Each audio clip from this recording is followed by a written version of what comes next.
I'm very active. I have no problem with blocking people. I have no problem with reporting people, not necessarily because they're bad. They're just, I don't want them in my network and I don't want them to have access to me or my time because it's a waste of time. Your time is valuable. Don't allow people to waste it. Hello, fellow creative voyagers. This week on the Indie Author Podcast, I talk with Troy Lambert about LinkedIn strategies for authors, including the evolving role of LinkedIn for authors. We delve into strategies for optimizing LinkedIn profiles, engaging with peers, and understanding platform nuances to enhance professional presence, network effectively, and perhaps build a side hustle. And now let's hear from Troy Lambert about LinkedIn strategies for authors. Hello, and welcome to the Indie Author Podcast. Today, my guest is Troy Lambert. Hey, Troy, how are you doing? Fantastic. How about you? I am doing great. I'm pleased to have you here. And to give our listeners and viewers a little bit of background on you, Troy Lambert is the author of over 32 novels and several works of nonfiction. He's also an editor, book coach, and educator. And when not behind the keyboard, he lives, works, and plays in the mountains of Idaho. And we are going to be talking about LinkedIn for authors. And this was one of these topics that I wanted to chat with someone about. And I went on LinkedIn and I was kind of casting about for someone that I thought would be fun to talk with about this. And I was coming across a lot of really fun posts from Troy. And Troy and I have worked together before. So I thought, oh, this is going to be a fun conversation. So I invited Troy on the podcast to talk about that. And I think especially now, here we are at the beginning of 2025. I think a lot of people are sort of making adjustments to how they're using social media, both as creators trying to get our word out about things, but also as users. And I think now would be a great time to kind of take that pause and give people a chance to think through where they're going to be. And I guess that kind of leads to the first question is, I think when people think about social media, they don't really think about LinkedIn. Do you think of LinkedIn as social media or do you think of it as something different? Oh, so that's an interesting question because it used to be when LinkedIn first started, it was if you were looking for a job, you went on LinkedIn. You put up your resume, you cast out feelers, and you kept all that up to date just in case. Then if you lost a job, well, now you have a professional presence and you can apply for work there and you can use your network to find another job or whatever the case may be. Mm-hmm. And then LinkedIn kind of evolved into more of a social thing where, yes, it was generally speaking more professional than Facebook or something like that. But it still became about, finding information about things and interacting with your network and finding out what your network was up to, even if it wasn't involved with job hunting or career or something along that line. And so I think when it first started out, that was kind of my impression. That was kind of everybody's. This is a big resume, a big online resume where you can talk to other people and network. And then it changed into more of a social thing where now there's more comments. And I think that leads us probably to further in the discussion. It leads more to people purchasing things or wanting to know more about you personally or something along that line, as opposed to just being professional to professional, business to business type. Yeah, I like that idea that it sort of adds the social to what would otherwise be business interactions, I don't know when LinkedIn started up, but back in the day, it's been around, I think, for as long as I've been in the professional world, which has been a long time. And it was, you wouldn't ever think of it as a place that you would go to learn more about a person other than like what their resume was exactly as you're saying. But it is interesting. I mean, I think some of what we're going to be talking about is how should and shouldn't people carry lessons from other social media platforms forward to LinkedIn. Like one of the things, I'll just say right up front, one of my pet peeves about LinkedIn is no one ever updates their profile picture. There are people that I've worked with for 25 years and they have the same profile picture they do when they got on there. And I'm like, I think in some ways more important for you to keep your profile picture updated on LinkedIn, because if you get a job interview and then you dial into Zoom or you show up at the office and you look 25 years older than you did in your picture, I don't know. What do you think about that? Well, I think this is one of the mistakes that people make. And I think even on other social media, they make this mistake. But LinkedIn is not the place to put your cartoon picture, for example, or your AI generated headshot that looks all funny that, used to train somebody's facial recognition software, whatever the case may be. But anyway, it's not necessarily the place for that. It's a place for a headshot that's more professional and that's up to date. And you may not be looking for work now, but I mean, we live in a relatively uncertain world. You don't know when you will be looking for work. But one thing that employers do is they do go to your LinkedIn and look at it sometime. Now, sometimes they'll look at other social media too. They'll go look at your Facebook, whatever the case may be, and make sure you're not a crazy nut job or something like that. But for the most part, you know that they're going to look at your LinkedIn if you have one, and they're going to look you up and try to find out things about you. And so if you don't have not only your profile picture, but other things updated, like what kind of work that you might be looking for. If it just still says you're a clerk at 7-Eleven because that's what you were in college, and then it shows you have a college degree, I've got some questions, So keeping LinkedIn updated, I think, as far as like the about me and the picture and the things like that is a little more important than it is on Facebook or other social media where you can kind of get away with whatever picture you want, type thing. Well, I took us right into one of the best practices that I wanted to mention, but it probably makes sense to dial back a little bit and say, I think we all think so I came from the IT project management world, and it was very obvious to me what the pros are for having a presence on LinkedIn when I was in the IT project management world. But how does that translate to the author world? And are there differences between how it translates depending on whether you're a fiction author or a nonfiction author? So kind of. First of all, because LinkedIn has become more of a social network type thing, that's another thing that people do wrong is if you're an author or let's say you're trying to break into freelance writing or an author trying to sell nonfiction books or even sell fiction books, and your LinkedIn profile, when I look at it again, says I'm a clerk at 7-Eleven. There's nothing wrong with being a clerk at 7-Eleven, but that's not the image you're trying to put forward on LinkedIn. As an author, really what you're trying to do is showcase that you're a professional author and your expertise so that people trust your books, whether they're fiction or nonfiction. Now, it's especially true of nonfiction. And nonfiction, you get a lot more benefits from LinkedIn than you do with fiction. Fiction, you'll get people that say, yeah, I read fiction, and they want to read fiction, and maybe they click on your link on LinkedIn or whatever, or they see that it's kind of a fun thing that you're doing or whatever, and they're interested in that. But you're more likely to get traction with nonfiction books on LinkedIn. And then it's especially important because, again, one of the biggest things with a nonfiction book is, why are you an expert that I should listen to? And where your profile says nothing about your expertise in that area, but you're trying to sell me a book. You're trying to sell me a book on manifestation, for instance, and, your job profile says you work at, the local grocery store. Well, that's great. But what have you manifested? Did you manifest that job? Is that what you wanted? That type of thing. So for authors, it's more relevant because of you wanting to be an expert and also just wanting to showcase your work and what it is that you do. So under publications, have your books under publications, or at least some of them. Or if you're nonfiction, at least have your nonfiction or whatever the case may be. I started using LinkedIn way back in the day, more for freelancing, for building my freelance career. But it actually branched out into my freelance career, then branched out into people listening to me about being an author and writing nonfiction books and things like that. So it all plays together. But it's really about the image you're trying to show the world. Like, what are you trying to show the world of you as an author? And it should show you as a professional author on LinkedIn, even if you're writing fiction. Yeah, one of the things that I like about like the publication option on LinkedIn is you can obviously put your books in there, but you can also put other publications. Like I have articles out there, and it makes total sense for me to list the articles. Whereas like in other scenarios, I'm like, I don't know, it just seems weird, but LinkedIn makes that really easy.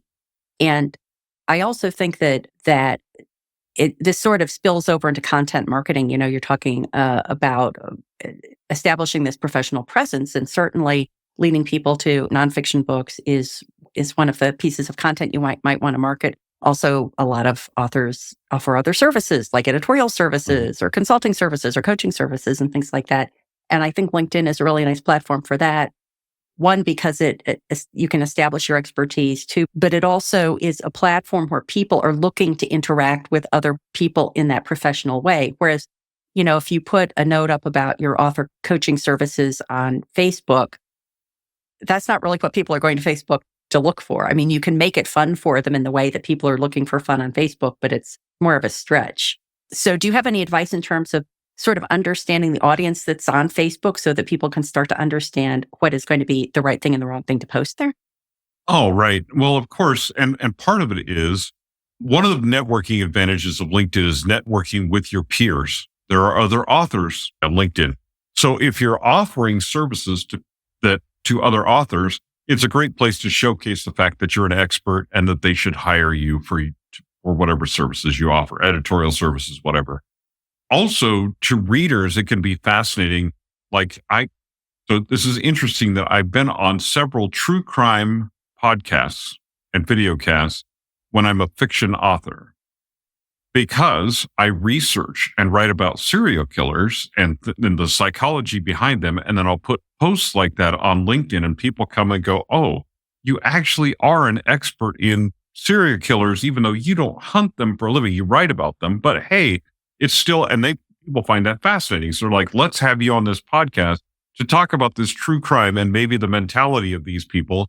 And I'm like, hey, sure, no problem. Do I have that FBI level expertise? No, I don't have that, but I've written some pretty cool books and people think it's pretty neat, right? So you get opportunities that like you wouldn't necessarily get under other circumstances because you put content on there that people are looking for. They're looking for that. What's the research behind your books? If you're writing historicals, man, you've got some great opportunities for promos not because LinkedIn itself, people are going to buy your book, but because people who talk to people about history and historicals are going to see your stuff. Historians, they go, this person knows what they're talking about. Let's have them on our podcast. Let's have them guest on our blog we're going to talk about 1850s Scotland. And this person's an expert about that. And so it gives you some opportunities like that are unusual that you're not going to find that on Facebook. Nobody on Facebook is coming on and going, who can be on my podcast about, serial killers? No, they're operating on a different level. They're looking for professionals in a different way. So for PR type things, it's a fantastic opportunity for that networking. And again, if you're offering author services, then talking to your peers and saying, yes, I'm an editor. Yes, I'm a book coach. And hey, if you need help with that, here's the proof that I know how to write books and put them out and publish them in the world. And they see, oh yeah, I see that. You have all kinds of publications. Let me talk to you. And they book a call with you or whatever the case. Yeah. So, but it is important to understand that the audience isn't necessarily a bunch of voracious readers that are just like, oh yeah, I can't wait to get my hands on that. Instead, it's more professionals. Some of them read, yeah, and you can sell some books that way, but that's not your primary goal. So when you got those invitations to be on people's podcasts or to write the blog post, is that something that you had as a goal and you formed your post on LinkedIn to pursue those? Or was that just a happy coincidence that was one of the results? Well, so I'll just say not initially. Initially, that wasn't my goal because I was like, I just put some stuff out there in the world. Well, then when that started happening on a more regular basis, then I went, oh, okay, this is actually a thing. And so I started crafting blog posts intentionally, sometimes around current events, or I would talk to people or be on video or do short videos or be on videos about current events and put that on LinkedIn. And then people would be like, oh, you understand what's happening. When we had the murders at U of I here in Idaho, because it's relatively close to me, because I live in the state and I understand the mentality of the people here and I knew some people that were involved, then I was able to frame that as, hey, not only do I know about killers and their mentality and stuff like that, but I live here. I know the pulse of the local people. I know how. So a writer in Idaho was a unique guest, and I ended up being on a news broadcast in the UK, which I didn't really know who those people were when they first interviewed me. And then my friend in the UK saw it. But not only that, but then other podcasters and people saw that and, contacted me and said, hey, we want you to be on our podcast too. I'm like, sure, why not? But it was just because I positioned myself intentionally. But when I first started playing around with that stuff on LinkedIn, I had no idea what I was doing. I just threw stuff out there and people were like, oh, hey, you do know what you're talking about. We'd love to have you on. And I'm like, that's great. Awesome. So, you learn a little bit and then you start doing it, on purposefully. So I think as an author, part of it is that when you're on LinkedIn with things like that for that purpose, sometimes you need to just throw spaghetti against the wall and see what sticks. When people start reacting to your posts and commenting and then messaging you, then you've got something there that people are interested in, and you can then utilize that and do that more on purpose type thing. Yeah.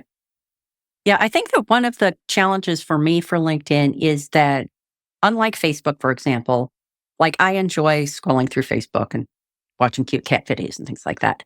But LinkedIn is not somewhere where I go to sort of pass the time.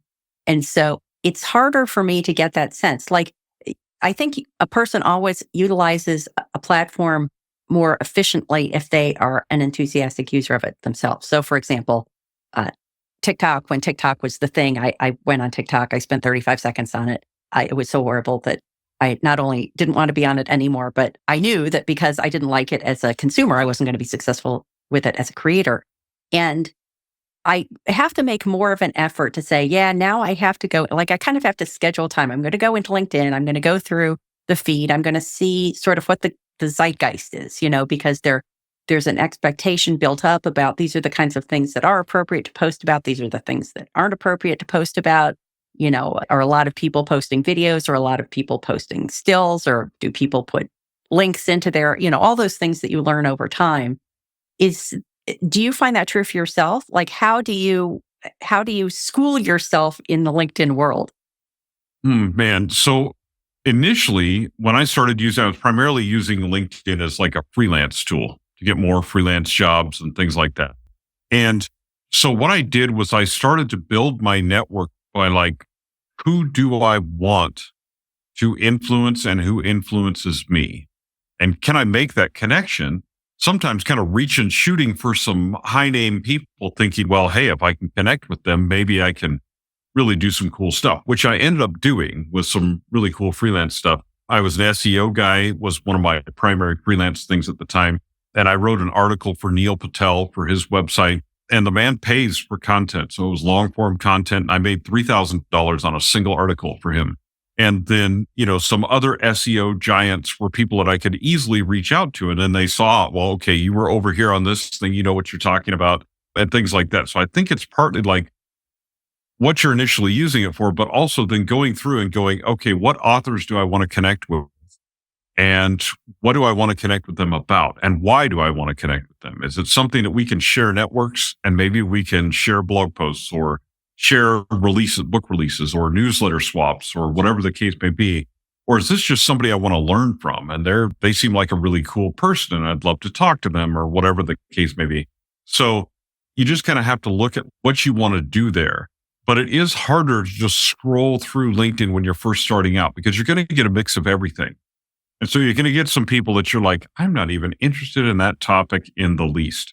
Well, okay, then just scroll past, try not to, and start making those connections with people that you do care about.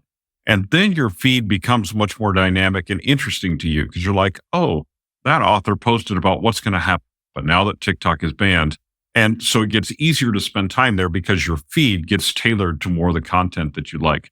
But I think when you first start out, like the feed on LinkedIn is awful, because you'll get everyone from an HR professional to a nurse looking for work to, and you're just like, I care about, I want you to find a job, but it's not at all related to what I do or to what I'm doing or anything I could help you with, that type of thing. So I think it's about curating your network, and that's about just making connections. So when I started, I started with nothing, kind of like everybody else. And I have somewhere over 4,000 contact network people in my network now.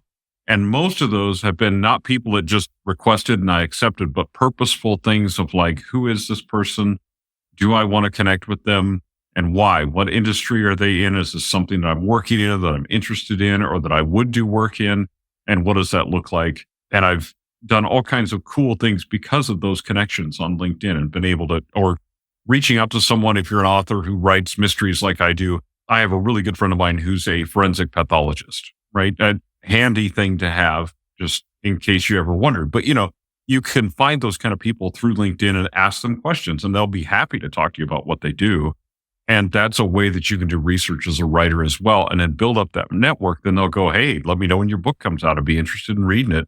And all of a sudden you have an ambassador for your book and stuff like that. So, but curating that network is really important. Similar to Facebook, like liking what you want to actually see, and don't just like somebody's post because you think you want to make them feel good, because you'll see lots of that again, so. Yeah.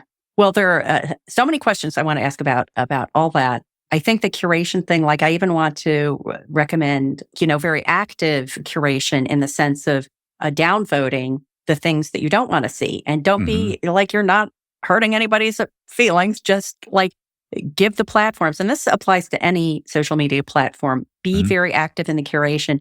And it always makes me sad when I hear people say, oh, I go on Facebook, but it's so upsetting for me because I'm always seeing these posts of people who have you can imagine.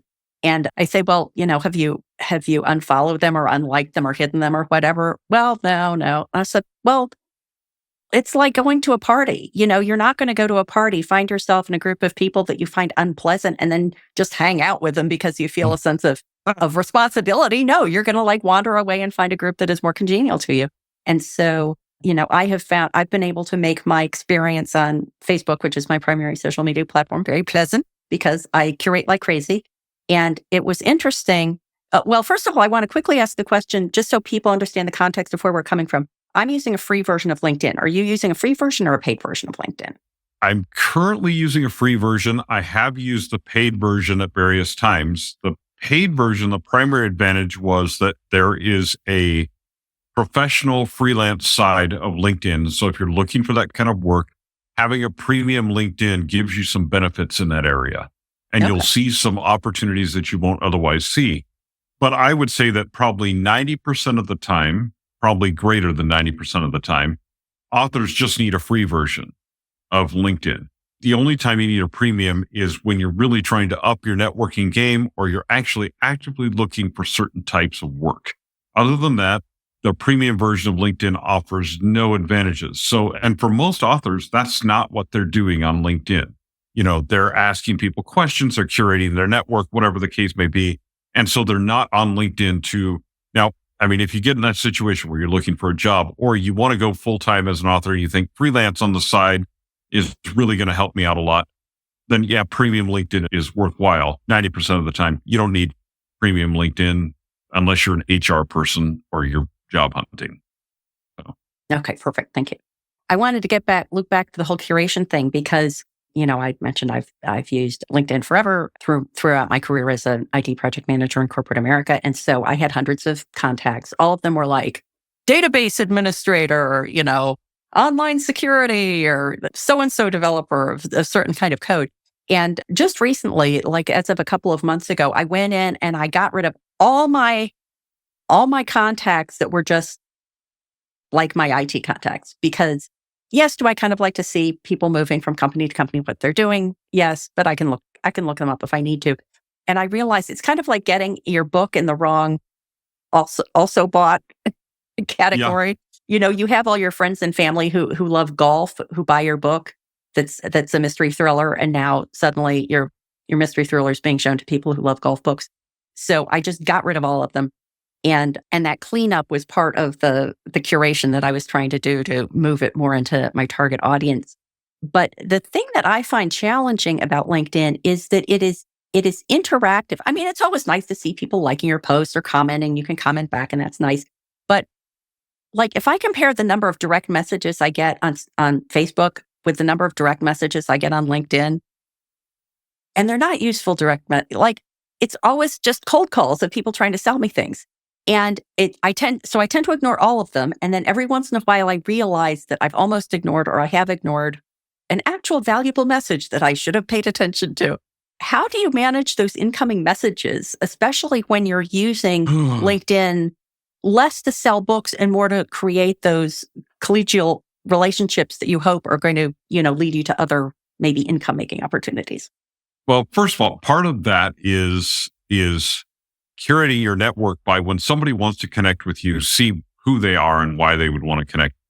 Because the authors tend to do this thing of, well, they might want to buy my book. Oh my God, that might be why they're connecting with me. And 90% of the time, they're trying to either sell you something or offer you a job. So unless you're looking for a job or you want to buy something, you don't want to accept their friend. So if somebody is connecting with you and they say they're a book marketer or something along that line, just be aware you're probably going to get an in-mail message as soon as you accept their friend request, and they're going to try to sell you services. I've even had fellow authors that are clearly they're doing some marketing services or whatever on the side. And so you accept their friend request and immediately you get a message. And if you respond back to them, then you're in this conversation that's like, it kind of wanders around for a while and it goes, have you ever considered using PR services for your book? And you're like, oh my God, you're one of those. Yeah. So I've just started to be very, very careful. If somebody is coming at me as a book marketer, I tend to look at their profile and go, okay, where are they from? What company are they from? Where are they from? And is this a relationship that could actually benefit? Because if not, all I'm doing is providing another message to my inbox, another path to my inbox for someone. So that's part of it, because most of the messages that are not from people you know will end up in your other folder, kind of like Facebook. And I just ignore my other folder for the most part. And maybe every now and then I'm going to miss an important message in there, but that's very rare. Usually somebody knows if they really want to connect to you on LinkedIn, they send you a connection request, you accept it, and then they message you and talk to you about whatever is actually important to them. So, or they find your email address or something like that. Like, it's not like I'm hiding somewhere. So if you really want to get in touch with me, it's really not that hard. So I ignore a lot of connection requests that, some people would just accept. I just vet those very carefully. And then the other ones is I just delete or block people if I block them and it's obvious spam, like basically as soon as they come on, it's an in-mail message and it's about something that's not even related to what I do or spam. Not only do I block them, but I just report them because I'm like, look, this person, not a single author I know wants to hear from this person. Yeah. They're just trying to sell me something. It's probably a scam. It's probably something I don't want anyway. So I just get rid of them. So I'm very active. I have no problem with blocking people. I have no problem with reporting people, not necessarily because they're bad. They're just, I don't want them in my network and I don't want them to have access to me or my time because it's a waste of time. Your time is valuable. Don't allow people to waste it. Yeah. So I am intrigued. I think, as you were saying, a lot of authors obviously want to sell their books, but also have the side hustle. And for me, one of the things that I feel like LinkedIn should be useful for me is that I have a consulting service and it's navigating your course because I love the nautical metaphor for the writing craft and the publishing voyage. And my goal is to find people who are, thinking about what to do. They have a book idea. They're finished their first book like early in their career and they're trying to decide what route they should take. And they want to talk through that with somebody. Now, I think that in a way, I was disincented from deleting all my old corporate contacts because I know there's a subset of those people who are, retiring, about to retire. And a lot of those people are probably thinking about capturing their hard-earned knowledge in a book. And I would love to talk to those people. So can you talk a little bit more about if the focus is on a side hustle rather than book sales, what are the best practices there? Well, really, so the best practices there is, first of all, make sure your expertise and stuff is showcased in your profile. So that if people are searching for an editor, your name comes up. I want an editor near me. Well, where's editors in Boise, Idaho? Oh, that guy is an editor in Boise, Idaho. It sounds obvious, but I still can't emphasize enough the number of people that I've gone on their profile and they tell me they're trying to build an editing business. And it still says, I am an IT professional for HP. Thanks. But I don't need that. I need a book editor, right? Yeah. So that type of thing. So be sure you're showcasing what you're trying to do. The second thing is to become involved in discussions and post things that inspire discussion. So talk about things like that are controversial in the publishing world. Should you buy ISBNs or use free ones? Okay, and do a post about that and have people comment below it. And then it's obvious under your name, Troy Lambert, editor, whatever the case may be. And they're like, this is an editor, but he's also someone who's got their pulse on the industry and knows what's happening, type of thing. And when somebody else posts about editing or whatever the case may be, then you go in and comment on their post and become a part of that discussion. And be sure it's not just a comment that says, yeah, man, cool, but that it actually, inspires something related to that post, that's like, ask a question, an open-ended question, get people to reply, have a discussion, and be part of the discussion. Because when you're in the book industry and you're part of those discussions, then people automatically see you as an expert and they turn to you for their expertise. If you just send me an email message that says, hey, I see you are an author too, and I would really like to talk to you about your experience, because I know what's behind that, right? Yeah. So becoming a part of that comment section and that discussion, and then again, posting blog posts and things like that of yours that inspire that discussion is really the way to end up working with people. Because then they'll understand you're an expert and they see regularly in those spaces, Yeah, I can imagine this is going to be an assignment I'm going to set for myself, and you can tell me whether you think it's worthwhile or not. But what I'm thinking I might do is go in and do some searches that say, who are other people who are doing what I'm looking to do, book coaching, book consulting, and find the people. I'm hoping that within that group, there are going to be some names I recognize, and just pick like 10 of them and then follow those 10 people closely. Because I think that would be that goal of establishing the relationship is much easier to do if you're trying to do it with 10 people than, a bazillion people. And if they are the people that LinkedIn is sending you to for that topic, then they're probably doing it right. If you're going to learn the Mm-hmm. zeitgeist, you might as well learn it from the people who are doing it right in the area you want. And that feels much more appealing to me than trying to sort of do this LinkedIn wide survey of the whole Oh, thing. yeah. It's, See what other people are doing, because what you'll see is what questions are those consultants asking that people are responding to? And what are their posts that they put up that nobody cares about? yeah, Because, and so there's a lot of ways that you can figure that out. And following those people closely, first of all, when you're commenting on their posts and stuff, it puts you in the same space as them, and LinkedIn starts to recognize that. But it also puts you on their radar, and they're like, oh, this is a person who's doing what I'm doing as well. And maybe this is someone that we can network with and cooperate with and things like that. Because there's always times when you just want somebody to chat with, or you see somebody that's doing something different. You're like, that's interesting. Let me find out how that's working out for them, or things like that. And so that's a way to do it as well. And you're right. Focusing on those small numbers is just smarter, because you're going to see what they're doing that's actually successful. And then it's something that, you don't necessarily copy it, but you can kind of emulate that style and what they're doing, but relate it to exactly how you want to, do your own business, things like yeah, that. yeah. And I was talking about it in terms of authors with a side hustle, but I think that approach is generalizable to, if you're trying to sell your suspense thrillers, then find the other suspense thriller authors that are active on LinkedIn and do exactly the same thing. Hmm. And I think it would be good because I think that's sort of an untapped area, like fiction author use of LinkedIn. I think it's much less represented than, authors who are writing nonfiction books, who are offering services and things like that. And so if you can get in there, it's kind of nice because you probably have, there's a smaller pool of creators who are competing for the attention of the people who are interested in that Hmm. topic than if you're writing about like productivity tips or something that Oh, everybody's all over. exactly.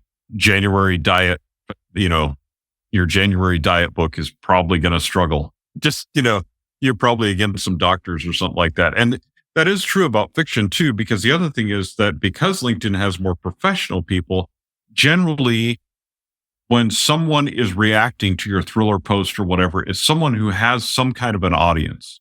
Like LinkedIn, you don't have a whole lot of people who are just like, who are actually engaged and searching for things like that just have no audience. They're just like, it's them and their dog and their cat or whatever, and that's the only people that they're going to talk to. They usually, because LinkedIn is about networking in large part, they usually have some kind of a network, and then that network gets you opportunities. A lot of authors are like, man, I wish I knew about mystery conferences and I'd love to speak at them or even sell books or whatever the case may be. Well, yeah, you can do that. But one of the ways you can do that is being on LinkedIn, where the conference organizers are, who see thriller author who also knows what he's talking about. Hey, maybe we'll bring in this guy next year, and you can Yeah. sell your book. So there's all kinds of opportunities you can get from just being involved in your space. Yeah. Do you use LinkedIn groups? Do you belong to LinkedIn groups or interact in LinkedIn groups at all? I used to. LinkedIn groups have become similar to some Facebook groups in that they are large spam pools. And so I have gone away from most LinkedIn groups. Every now and then someone will start one, and it usually starts out well, similar to Facebook. And then if they aren't very careful about their moderation, it quickly descends into way too many people selling things, people not following, group rules, things like that. So unfortunately, I have not found great groups to be exceptionally helpful on LinkedIn. They used to be a long time ago, and they just descended into where they're not. So I don't use them on LinkedIn at all. So. So the last thing I wanted to ask you about was LinkedIn ads. So this is just something I know nothing about, but can you talk a little bit about LinkedIn ads? Is this something you're using, you've explored? Talk about that a little bit. So I've explored them a little bit with nonfiction, and they're actually not bad. And the reason is, so everybody kind of knows with Facebook that if you give Facebook $5 a day to spend on your ads, on each ad, they're going to spend $5 a day on each ad. Whether that's productive for you or not, Facebook is going to do that because that's how the meta system works. Amazon, you have to work hard to get them to spend your money. BookBub, same way. They'll spend your money as rapidly as you allow them to. LinkedIn is kind of in the middle in that they will get you an ad spend, but you'll actually see some clicks and stuff from that for the most part. But they aren't, like Facebook, just willy-nilly, whatever audience. If you narrow your audience down, it's actually worthwhile. Now, I don't use them all the time. I use them just for if you want to build your author email list, for example, so you're selling author services and you want to build your email list of authors, it's a great way to get leads, which is another thing that Facebook ads are good for, but that's a whole other topic. But because you can get leads relatively cheaply, 10, 12 cents a piece, which is way cheaper than you're going to get them through other advertising platforms. So if you're looking to network and build your email list, it's actually a great way to do that. It's a great way to sell. If you've got a new nonfiction book release that you think would be of interest to authors, it's a great way to sell that, or to sell a course that you might be selling to authors, but usually something that's kind of a higher ticket item so that you're not afraid to spend a little bit of money and bid a little higher on your LinkedIn ads. But LinkedIn ads actually work for that, especially for education. People are on there. That's the other thing that people do on LinkedIn is they're looking for education, some of it free, but LinkedIn has their own academy. And then people tend to look at courses and things like that on LinkedIn more than they do on Facebook, simply because they assume you're a more professional course creator and you know what you're talking about, and they can check you out on LinkedIn. So same type of thing. So you can run ads to those things and be relatively successful. I have not tried and probably would not recommend running ads to fiction books on LinkedIn simply because of the environment. Now, there may be others that have different experience than that. I have never had something. It's kind of like running Google ads. I run every 6 months. I run one just to see if they actually started working for some reason for books, and they never have. So I never keep doing that. So thank you for testing that for us. You can let us know.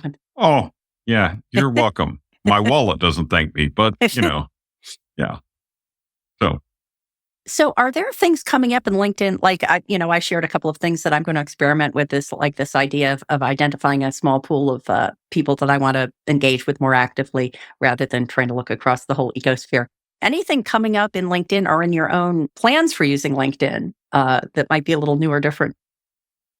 I have started with a lot of different things as I've started curating my followers a lot more specifically. I had a lot more followers in the SEO world, and some of those I want to keep because they're doing innovative things and I want to keep up with what they're doing. But some of the smaller agency people that I connected with, I don't necessarily need to be connected with them anymore because that's not the type of SEO that I'm doing anymore. I'm more focused on author SEO and business, more enterprise level SEO type projects. So those small things, I'm really not interested in doing those as much anymore.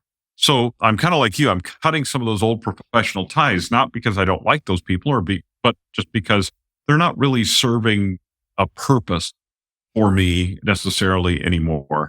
And I think I'm kind of doing that across all social media. And I think that's kind of a trend in 2025. One of the things I talked about at the beginning of 2025 was setting goals. Is one of the things you need to do is decide what to quit this year. And so I'm like, some things I just need to quit and get them out of my life. And I need to just curate some things to make things simpler, to simplify my life. And that's part of it, is that I'm more focused on what I'm doing for authors, my own writing, my own stuff like that. And so I don't necessarily want those freelance connections, as delightful as they aren't really something that's serving me anymore. So I think that curation of things, it has gotten more intense for me. And I think it kind of should for everybody. If you're in LinkedIn and you're not in whatever field you used to be in, and now you're leaning into the author thing, then it's okay to get rid of those old connections. Believe me, those people, most of them will not even know. I have over 4,000 connections. If 300 of them left tomorrow, I probably would not notice unless they were all author people that I really were important to me. So it's just something to consider. And I like your plan for that. And I think it's a good idea for everyone to kind of do that with all of your social media. Yeah, I think that's a great wrap up. That idea of for everything you choose to do, it means you're de facto choosing one thing, you're something else that you're not doing, and that Mhm. idea of streamlining and finding out what the valuable part of the 80/20 formula is for you, I think is super important. So, Troy, thank you so much. It's always lovely to chat with you. And please let everyone know of where they can go, in addition to LinkedIn, to find out more about you and everything you do online. Well, you can find me on all the social media sites. I'm probably most active on Facebook and LinkedIn. You can find me at my website, troylambertwrites.com. And you can find one of my new projects is the solitaireseries.com. It's kind of an audio project I'm doing this year, and it's kind of fun. You get an audio story. There's a new audio story every week. And so those are just kind of fun. They're on Spotify and all that kind of stuff. So and other than that, just Google me. I'm out there. If you can't find me and get a hold of me, you're probably not trying hard enough. Great. Thank you very much. I hope you enjoyed my conversation with Troy. What surprising insights did you find most useful? How do you plan to implement LinkedIn in your own author journey? I would love to hear your thoughts. Just leave a comment on YouTube. And if you got value from this episode and were thinking, I wish I could buy Matty a cup of coffee, you can do that. Scroll to the bottom of any page at theindyauthor.com and click Buy Me a Coffee. Until next time, here's wishing you favorable winds and smooth sailing on your creative voyage.